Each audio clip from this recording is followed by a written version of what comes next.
John Meacham obviously was aware of Biden's cognitive decline, yet he still went on cable TV espousing the opposite. You had these people who supposedly, I'm going to get in so much trouble for saying this, but Sean, it's the truth.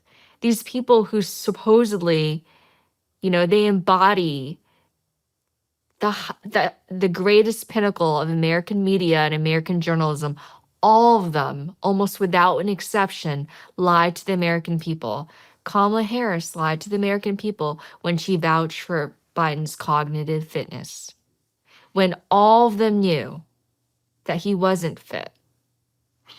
And so let's go back to, I'm trying to figure out how Obama was running the show, because you pretty much said, yes, it was Obama's third term. They were vying for ascendancy amongst themselves, but they were still executing his agenda.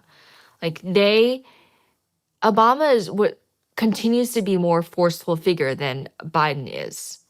And he was the draw at fundraising events. He was the reason why people were showing up. Biden is no draw. Okay, so I was a co-host for an event that George Clooney and Julia Roberts hosted in Hollywood in June. People came for Obama. And I don't know if the press ever mentioned this, but that night, Obama himself was shocked to see Biden's decline. You could tell. And he was like holding Biden by the hand and shepherding him off the stage because Biden didn't know to leave the stage after the event was over.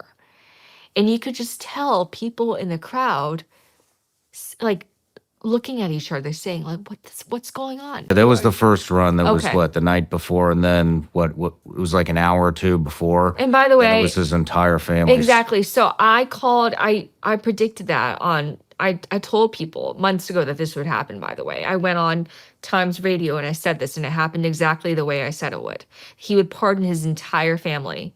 James, Valerie Biden, Owens, everybody, because all of them were involved in Hunter's business. And James Biden was involved in a failed hospital network situation. And I want people to know that extends all the way back to 2014, the start of the Burisma situation in Ukraine. So the whole thing is sprawling. The entire family enterprise was influence peddling. Like everyone was in on it, essentially, except Ashley. She's out there doing her own thing. I actually personally really like Ashley. I know her, she's my fellow Philadelphian. She's not really involved in anything. She's recovering from, she's a recovering addict.